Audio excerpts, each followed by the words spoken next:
Okay, thanks everybody for joining our webinar this morning. We're going to be talking specifically about data-driven security, and it's based on the last 2 years of experience that we've had, where we've taken, as a data analytics company, we've taken a very strong tack towards understanding how to move the SIEM to the cloud. In a more data-driven manner. So what I'm going to do today is I'm going to share some of our experiences. We're a small group of attendees today, so we can follow this up with some Q&A. We've got quite a lot of material to go through, and I think maybe the best thing to do is, if anybody has any questions as we go along, just put them in the Q&A section, and George and Rebecca will read them out, and we'll try and give you answers as we go through.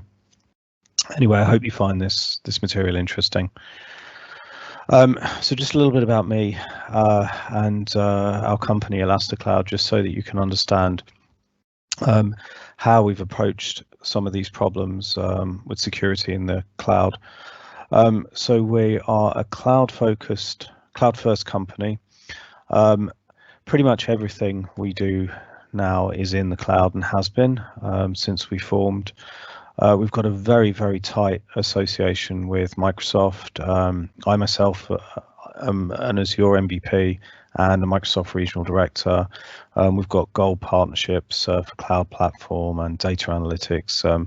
Very strong contributor to open source. Also, you see that we've created and support a list of communities and conferences and the like. And we're quite geographically dispersed now. So I felt it was important to just describe who we are, and it might give you some fresh food for thought, because we've been learning security over the last 2 years through a couple of very, very strong engagements with some large customers, but by and large, since the formation of Azure, we've been a data and data analytics company. So my agenda for today, I'm starting back to front. I'm going to start talking about how to build a security data lake. Then I'm going to discuss how the SOC and the SIEM fit into this. I'm going to talk specifically about Azure Sentinel, maybe some of the ways that we can extend this, and then I'd like to make an offer lastly to anybody that's here for a free day of consulting, so that we can come in and maybe take a look at what you currently have and form a hands-on plan with you. Okay, so let's have a primer on cloud and security. Normally this would be lots of slides, but to be honest, this slide is so succinct. It's a Microsoft slide, and it encapsulates the entire security landscape. You can see some of you might already use these tools and know what they do and know what their place is. But what I want to do is just give you a quick overview, and really give you the impression that the Microsoft has thought about a lot of things, and these have evolved over a number of years. And then as we go through the slide deck and talk about some of the things that we've done, I'll talk about how we've used some of these tools in our deployments. So you can see here there's this big box in the middle. Hybrid cloud infrastructure is probably where I'd start describing it. This is key for organizations which are doing cloud migrations. There are very few companies that are wholly cloud companies. Most of them aspire to. A lot of the customers that we have want to deprecate their data centers, want to move all their applications into the cloud, do everything in a very phased manner. So they start with moving infrastructure, migrating VMs, and then slowly, as they begin to learn the platform, they begin to use platform services. And there's a strong consideration, a strong cost consideration around total cost of ownership for using platform services. In my experience of the cloud, it really increases productivity, increases cloud agility, the more you move away from infrastructure. But as a key preparation here, most organizations used a phased approach, which is really how to understand how to deploy all the security controls and governance around what they build in the cloud. So this is really an important facet of this. The other side of this is all of the clients. The volume of telemetry that you get into the cloud or from the cloud is just phenomenal. On all of your infrastructure, you have agents like MMA, which are generating reams and reams of data, threat protection, vulnerability agents, all of the things that you are used to doing to harden your environment. Those things still need to be done in the cloud, and they generate a huge amount of log activity. The platform, as we're describing, has got a lot of different services. So you can see on the right, you've got things like Azure Policy. We found that a lot of the customers that we have tend to use Azure Policy to lock down things like not having public IPs.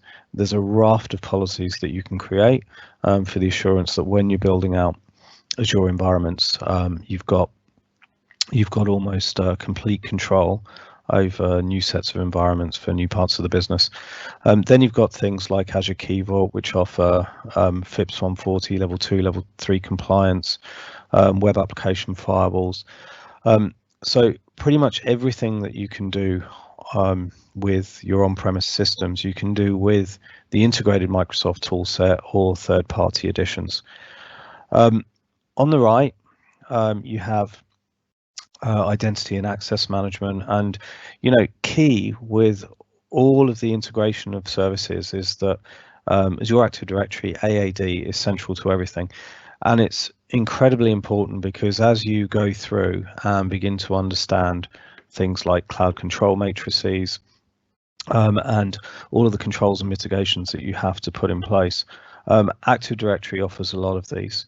So for example, with our tenant, we automatically deploy all new users with multi-factor auth, and this trickles down into pretty much all the services. So access control to everything from the Azure tenant itself, Office 365 and the 365 productivity suite if you're using it, but in principle it allows you to harden deployment environments so that for your build and releases you can have that assurance that you've got two-factor authentication with things like Azure DevOps, and it ties in really well to the platform. You've got things like AIP, Azure Information Protection, to discover and classify data, and as we go through some of the things that we've done, I'll describe how we've used this to do privacy enablement on some of the incoming traffic that we forward to our SIEM. And last but not least, you've got the Security Operations Center box on the left corner, and principally now that is Azure Sentinel. And I think key here, there's other things in that box that you can see, like Cloud App Security, Security Center, Defender, Advanced Threat Protection. We'll cover some of these briefly, but not in the main. And again, key here is that everything within these environments has a really strong API, and the SOC will therefore have access to this Microsoft Security Graph API, which basically allows querying of all of these services. So I'm going to go from the bottom up rather than the top down here and give you an overview, a high-level overview of how we view security data stack in the two engagements that we've done over the last couple of years. Suffice it to say that there is a huge amount of log data. I I really don't think I've worked with data now on Azure for a very long time, since almost the start of the platform, and until I started working with security departments, I had no idea how much log telemetry you could end up with. So, we're talking petabytes of data that need to have 2-year possible retention periods, depending on what your compliance and ILM policies say. So it's key to understand that being reactive with the SIEM, understanding alerts, understanding how to automate this cycle and check to see whether you've got any potential vulnerabilities that are being exploited, any suspicious activity. This is a huge part of it. This is a huge part of that first line of defense. But realistically, the organizations that I've worked with want to look more across the trend. So they might not have discovered things at the time. They might need to look back and do time travel. And so a key facet here is that the platform provides that, where you move from this reactive usage of the SIEM, which to my mind, and with the implementations that we've done, has been about a 90-day holding pattern of data, to exporting this to a lake to really begin to drive analytics over the longer term. So you'll see here that you get common feeds. Security Center is one that we use everywhere. In Azure, we'll discuss this, and maybe I'll show you a demo if we've got time.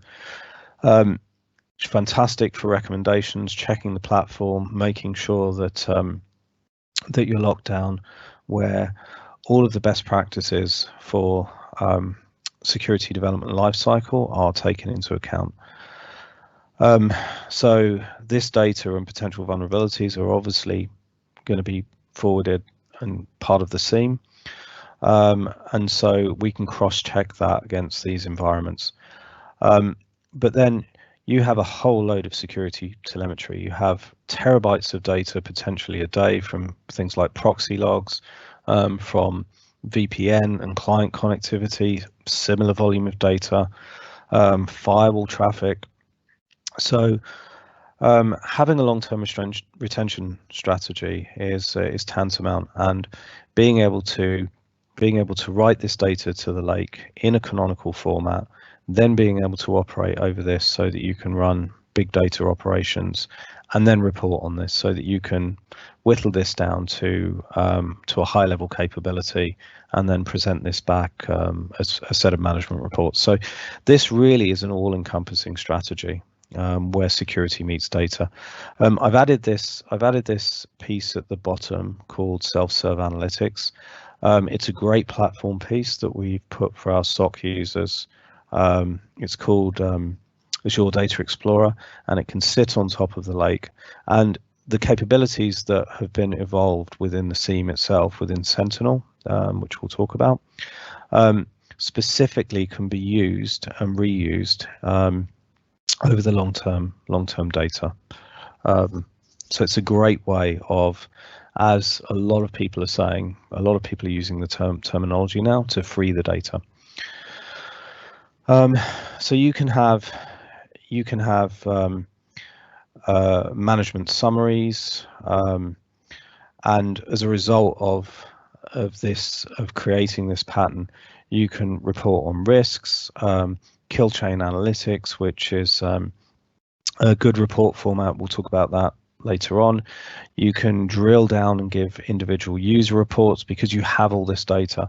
Understand about compliance and patching, and then understand about threats and remediation. So this is really about going from that SOC capability, which is the first line defense, very reactive, being able to fast query everything, to being able to have a reporting framework on the back end with exactly the same data, but for a longer term, and more for management summaries to identify risks across the org. Okay, so just some observations that I've had, and they're certainly not true of everything and every customer and every SOC. This is just what we've observed. So there tends to be a very sort of manual way of digging through data points. SOC analysts are very focused on security and really have an intuitive understanding of the types of attacks and what to look for. And over the years, what happens is a lot of this tends to be codified. So you'll find that existing SIEMs have got scripts to export to make things a lot more fluid in terms of, you know, how analysts can interpret. But generally, they're operators. So you know, this is coupled with this increased sophistication and volume of incidents. The demands on SOC analysts are going up tenfold. And so having these tools to be able to automate a lot of the low-hanging fruit is incredibly important now. So, you know, generally we found that there's a lot of bespoke automation within the SOC, even outside of the SIEM, whether they're bash scripts, whether they're other things to move them from move telemetry from one system to the next, to try and get a better view and understanding. And so many of you will be very familiar with this. This idea of a workflow where we have a set of input events, alerts, and context. And if you've ever run a SIEM, then this idea of billions of events a day really should resonate with you. So, you know, detection is all about having a rules-driven process, building out analytics, and what we call hunting as well. But a lot of this now does not have to be simple pattern matching. So as we'll look at some more of the services later on that Sentinel supports, this longer term view of being able to associate multiple things is really key here. And even though in a lot of the literature from the major vendors, there's, you know, everybody's talking about AI today. I think one of the things that I've seen is that the SOC finds it very difficult to merge all of this data together and create a graph to do analysis. It generally you'll have people that just focus on proxy logs or just focus on firewall logs, and you know, and it will be never the twain shall meet, not in an automated sense. So I think the view that we have is that there's a coalescing. Automation actually means, right, how to merge all of this data together to get a much more holistic picture. And then, you know, there's the idea of drilling in deeper to the data where you've filtered out a lot of the noise and really begin to understand where the issues are, potential insider threats, people seeing and doing what they shouldn't be doing, external attacks, and then, you know, this will lead to an incident queue where you can block things, block IPs, block access, put a patch in place if you can see that potentially a vulnerability, somebody's trying to exploit it, and just tick it back onto a queue so that you've got a full paper trail to that remediation activity. And so it continues.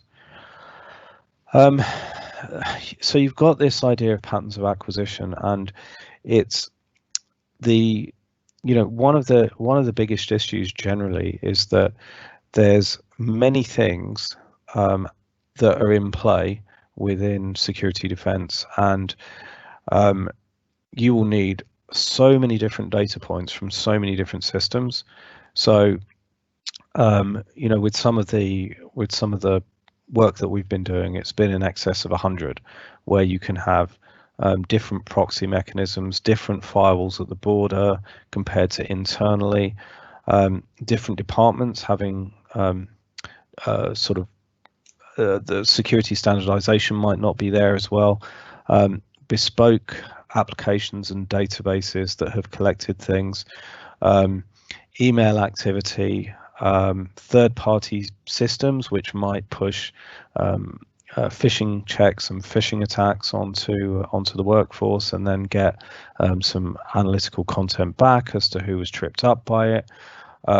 Vulnerability agents on the box, Defender ATP, CrowdStrike, Qualys. There are lots of Carbon Black, lots of different variants of this. And then with that migration to the cloud as well, really understanding what's going on with the cloud. You have activity logs, you have event logs. So the volume of data that we see is actually a data deluge.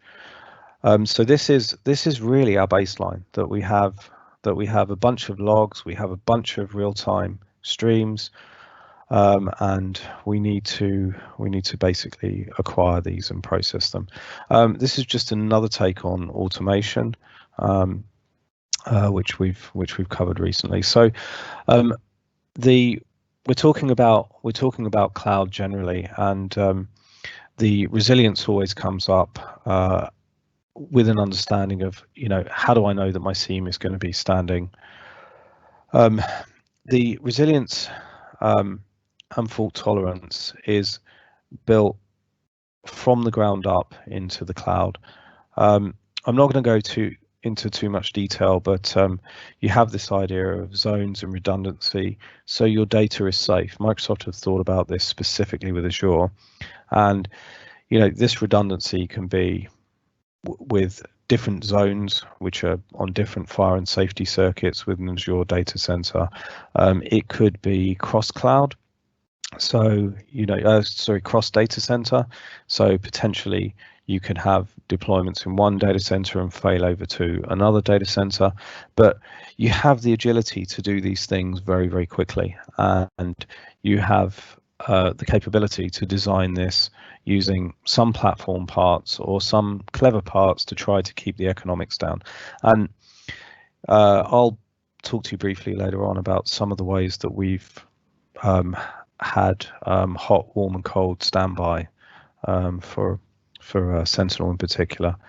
One of the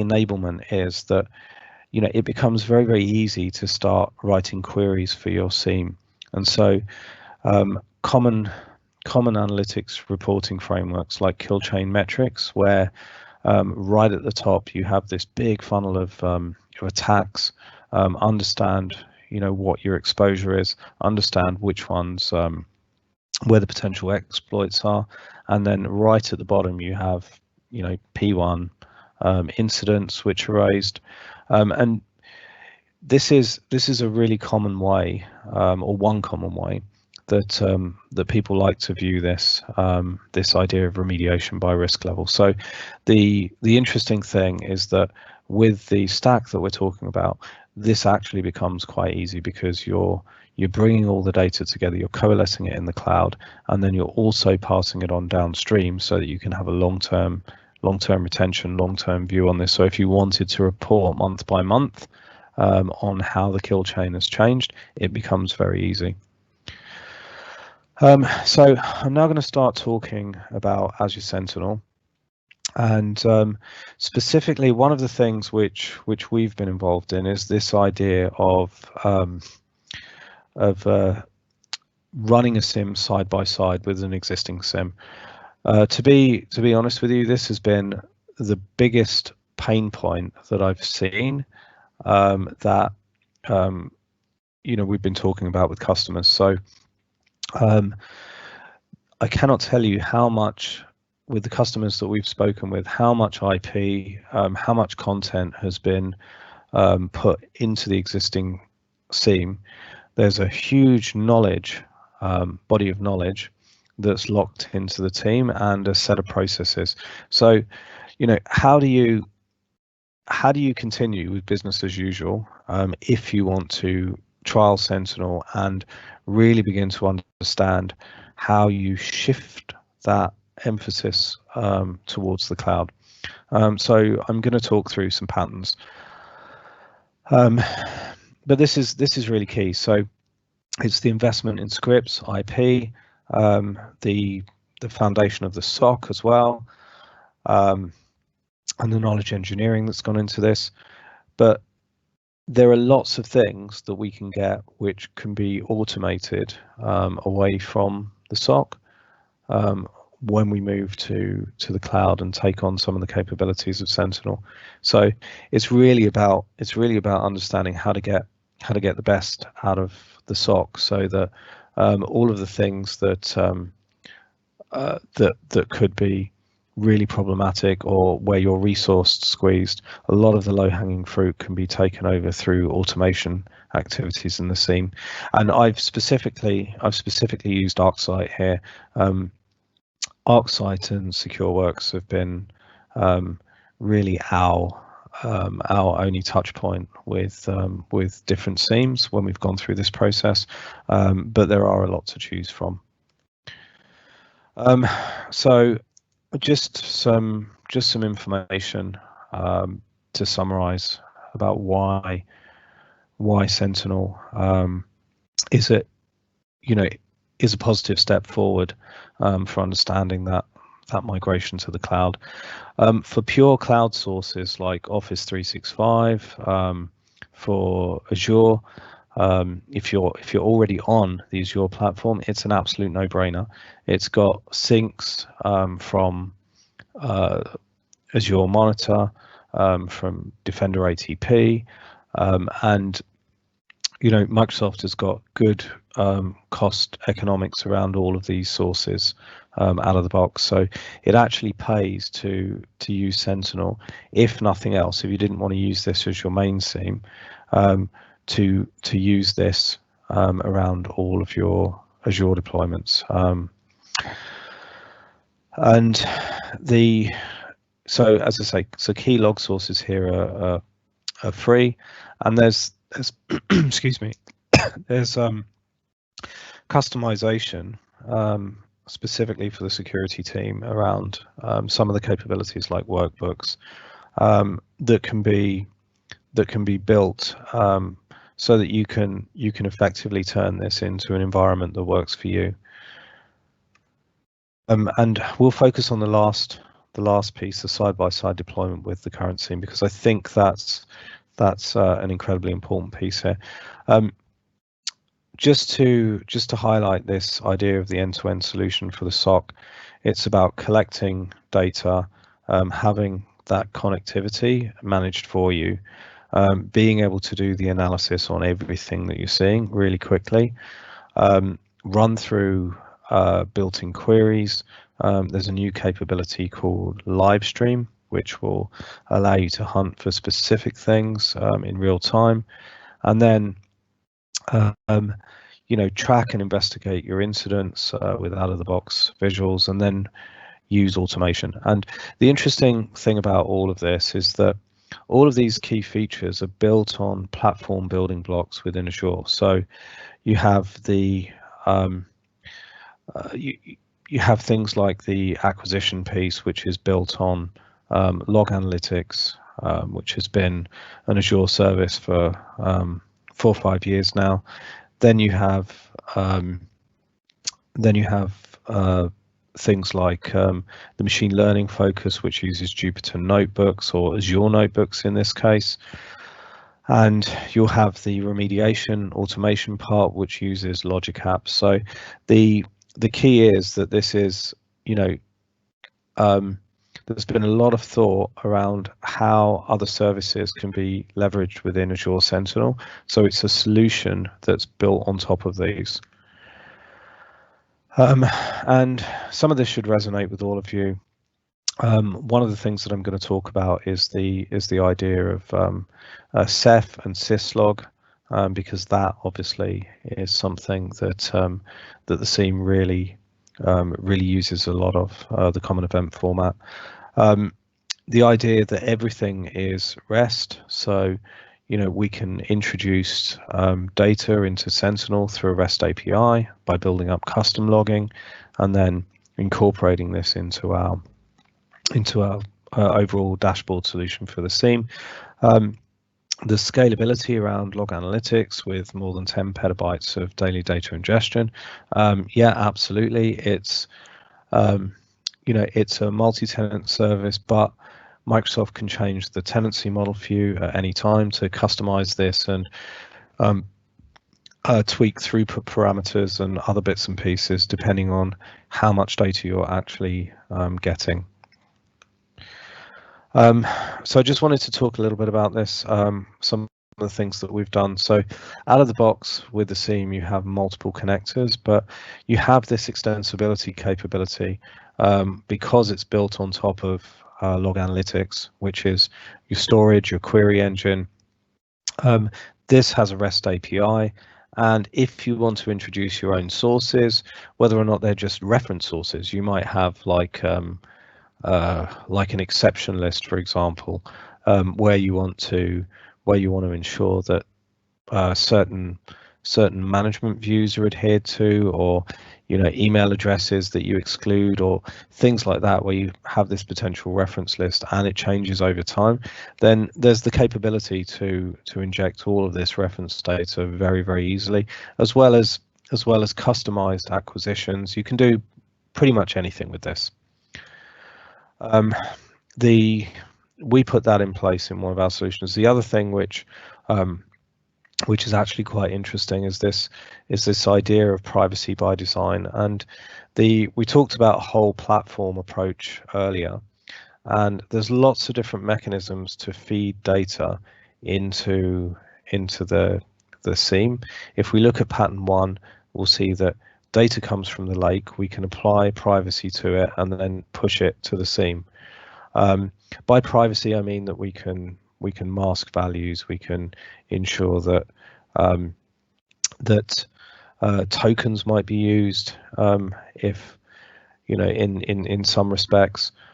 We can also assure that any data that's exported goes through this same privacy capability, and and the data at the other side, when it's actually at rest in the data lake, as we looked at the first architectural slide, it's not going to be visible by anyone. No, it's going to be anonymized. No one will be able to use it at that point, even though we've got that long-term retention storage. So for things like GDPR, where we can combine anonymity when the data's at rest, it's a really, really strong proposition.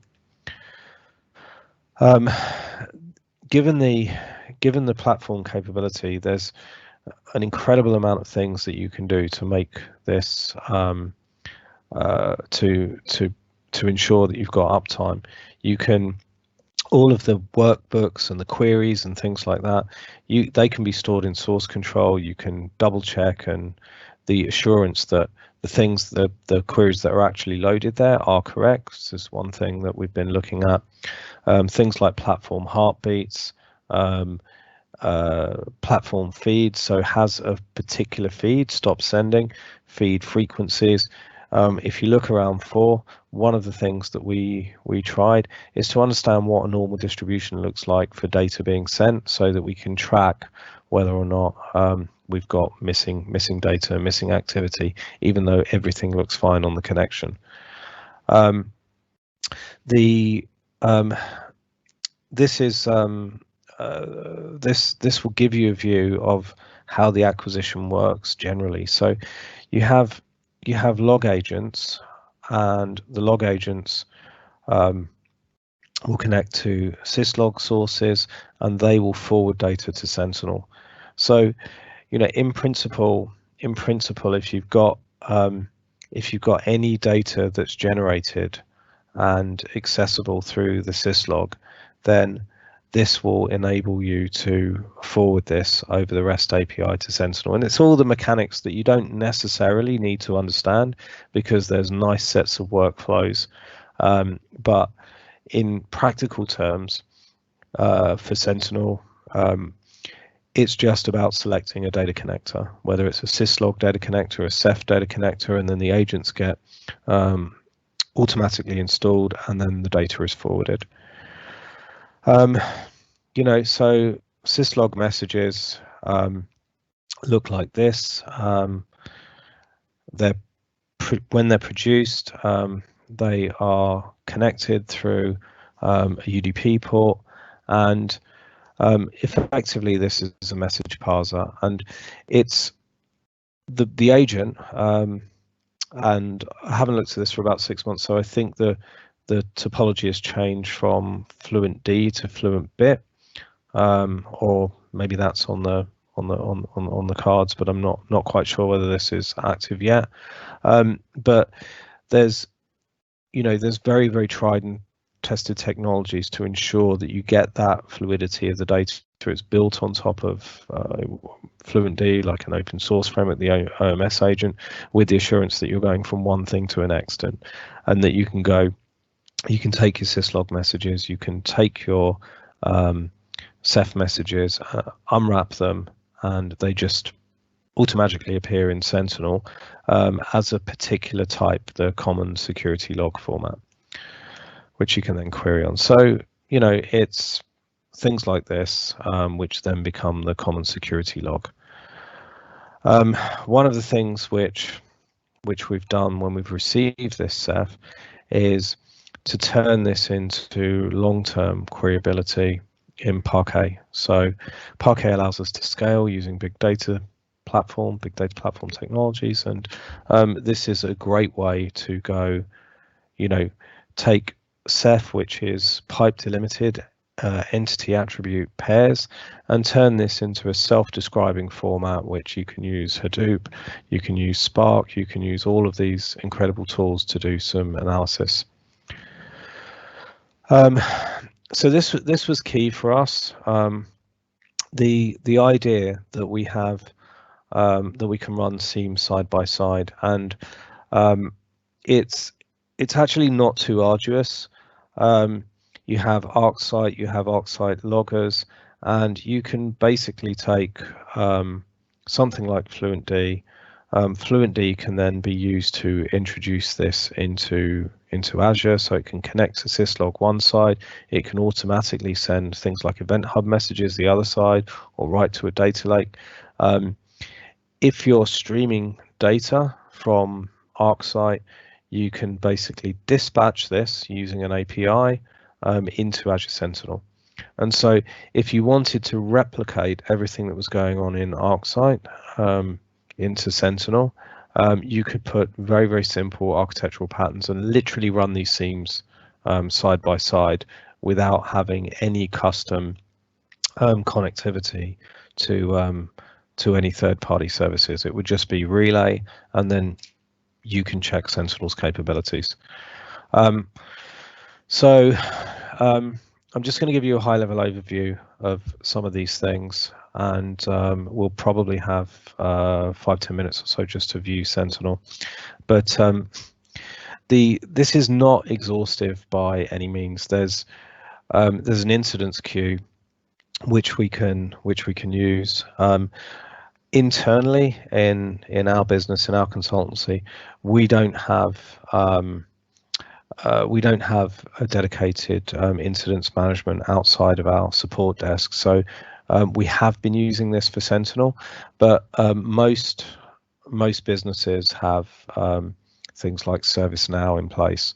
So I think this is good enough at the surface level to be able to build up an incidents queue, rank it by severity, and then have these assigned and have these remediated.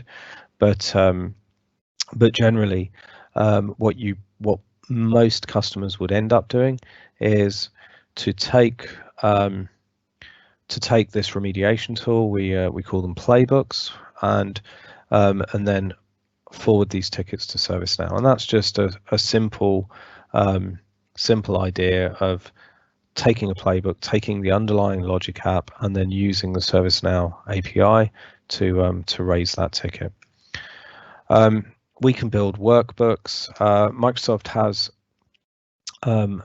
created a language called KQL, the Custo Query Language, and it is all over Azure now. So for things like Data Explorer, App Insights. It's a skill that you can use in many places. So if Azure is one of your chosen cloud platforms, it's perfect because it's ubiquitous. So so what we find is that we can create these custom workbooks, and you can see these views and dashboards, and then the SOC can begin to customize this and use KQL, which is very, very quick to onboard and incredibly powerful, because the frameworks, the underlying platforms like Log Analytics, will index, partition, and have very, very fast responses to these queries.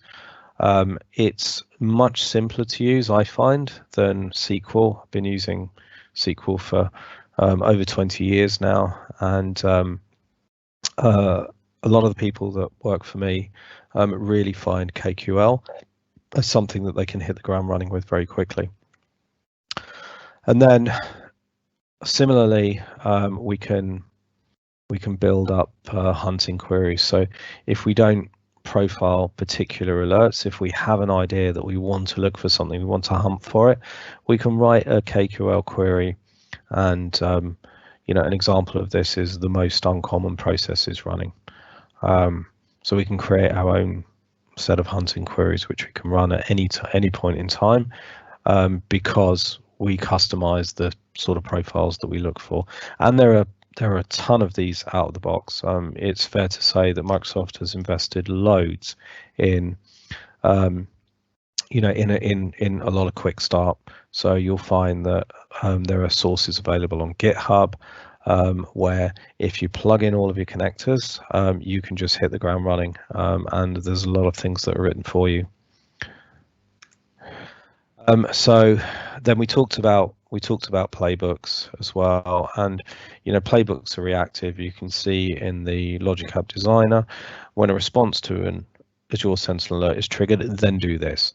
And that could be any number of things to remediate. It could be to send an email to a group. It could be to send a ServiceNow ticket like we spoke about. It could also be to start a remediation process that will just take us from to doing an activity, which might be a patch, or it could be anything.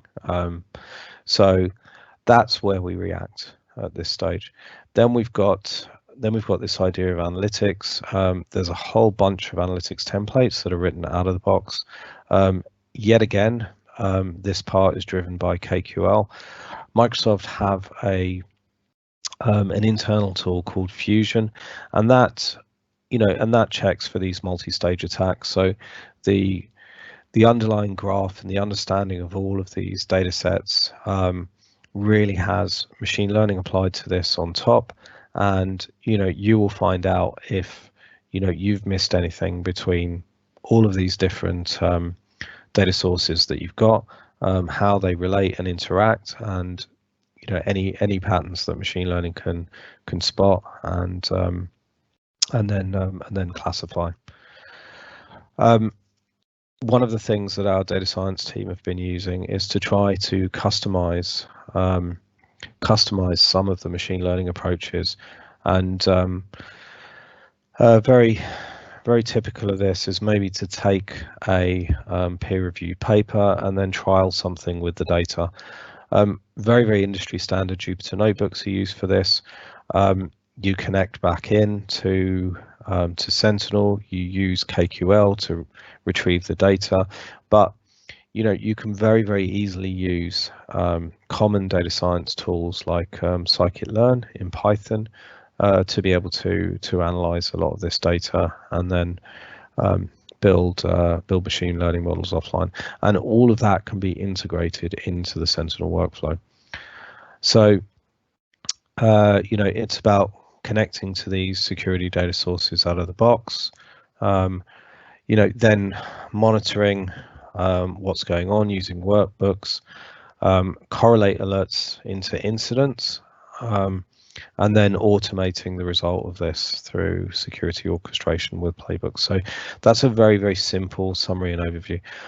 Before we've got time for me to just run through quickly for 5 minutes before we take some questions.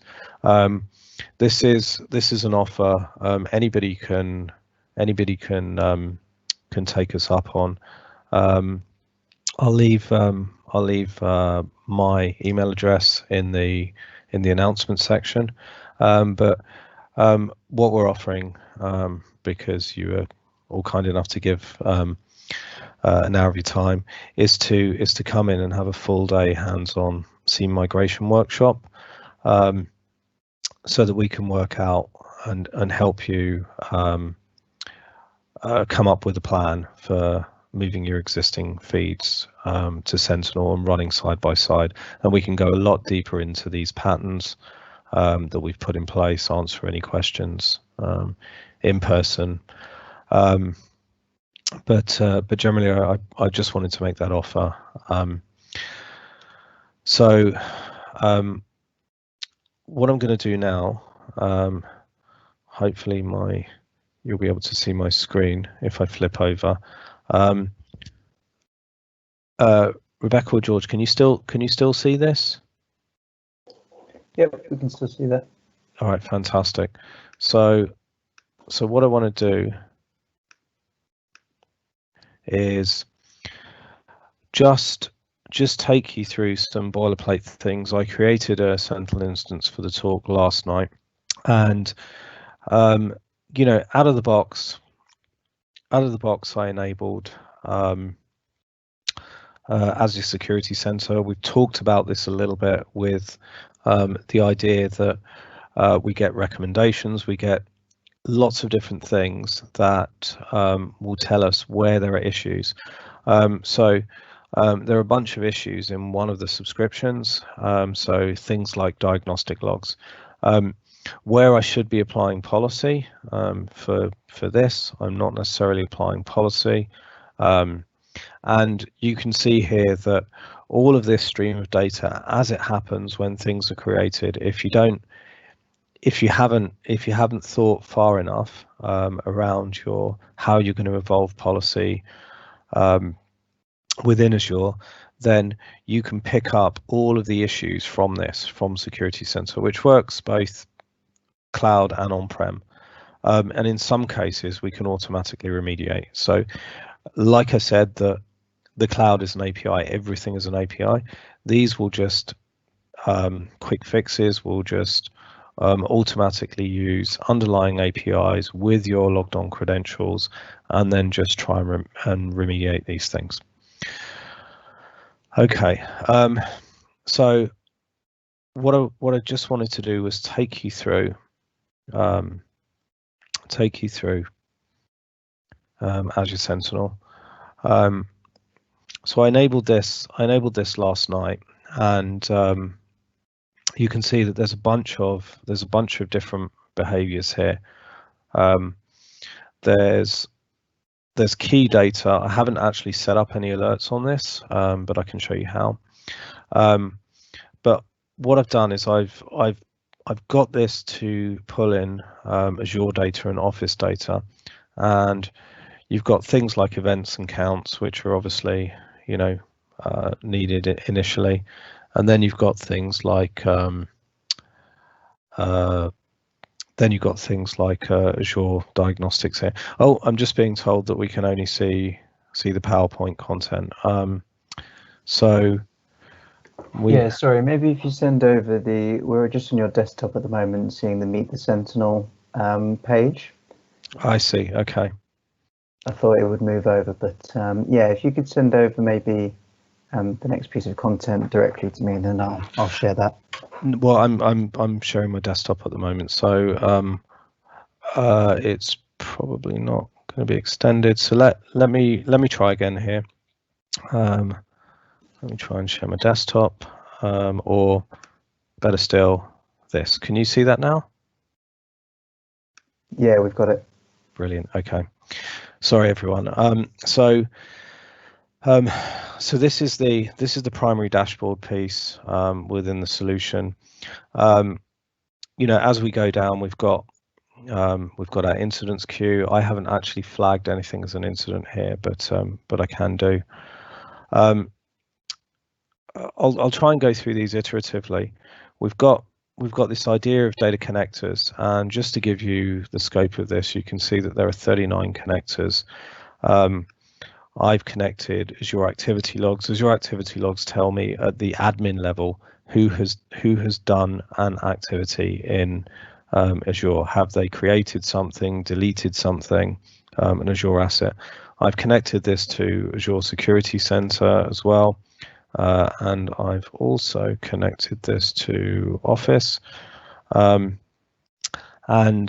you know, with any of this, you can see that out of the box, we have these analytic rules templates. We have the various workbooks. We can have queries.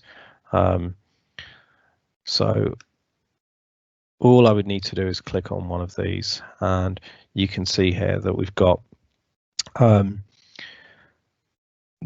queries in what is effectively splitting up SharePoint and OneDrive logs and Exchange logs from my Office 365.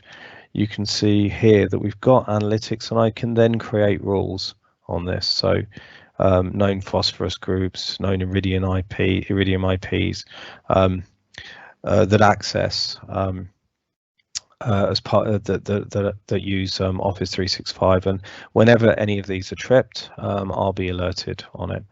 So I can run this from here.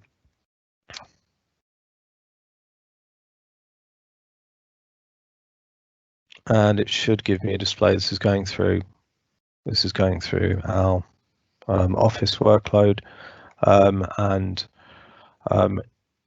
I can use some very simple KQL to say things like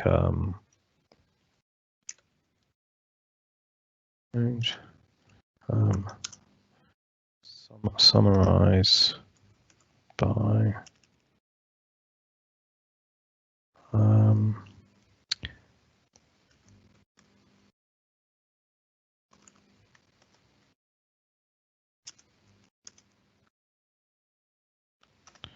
let's see if that works.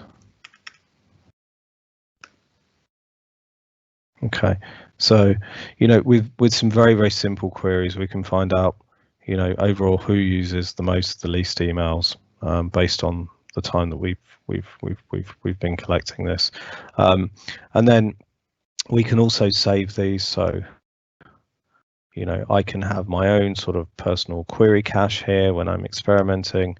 I can create Sentinel alerts, Azure Monitor alerts, which connect back to all of the monitoring acquisition in Azure. I can export this. So, you know, there's a lot of capability. If I want to then take these and then export these to Power BI, I get this M query, which automatically you can just cut and paste into Power BI, and then it will have access to the log analytics workspace. So if you want to have a different view for a different set of users, which is more constrained, you can use Power BI as a common mechanism to represent this back. So then correspondingly, you have things like in the data connectors, which are the most prevalent, I think, when you're migrating from one solution to another. Most of your data from your suppliers can come in Ceph format. I think the majority of it's the most popular security feed, security encoding format, and similarly, there's a raw syslog capability here. So, you know, from a pure infrastructure viewpoint, you can sort of command and control your data in very different ways, and don't have to just use some of the out-of-the-box things. You've got, for example, Zscaler here, Trend Micro, so semantics. So you've got a bunch of third-party connectors which you can just click on and begin to ingest. But in some cases, you might need to make you might need to open up network ports. There might need to be some kind of infrastructure change, which might need to go through a change request, which might take months. So one of the things that we found was that this idea of like a migration pattern, just to see what Sentinel could do, so that you could use your existing SIEM to relay, was a really powerful thing. Just lastly, there's a few things that we discussed, like notebooks and analytics. I won't go into these just for time, because I want to leave 5 minutes now for questions. But you can see the underlying log capability, and if you're used to looking at things like common event format, security log, let's just run that. Apologies. I don't actually have any common security log data here. I was hoping that it would bring up the columns, but you'll be able to see that the majority of your data, of your security telemetry, will end up looking like this, and it's a typed version of what you can see. So if you customize things with CS1 label, all of these sort of stuff, this is available to you. And then Log Analytics has this capability of functions, and so we could potentially write a set of functions within here which will do the translation into and pivot CS1 columns and all of these sorts of things, so that you can have a different slant, different data type, if you wanted to. Okay, so that concludes what I was going to show you today. We've got about 5 minutes or so for questions, and I'd be happy to answer just about anything.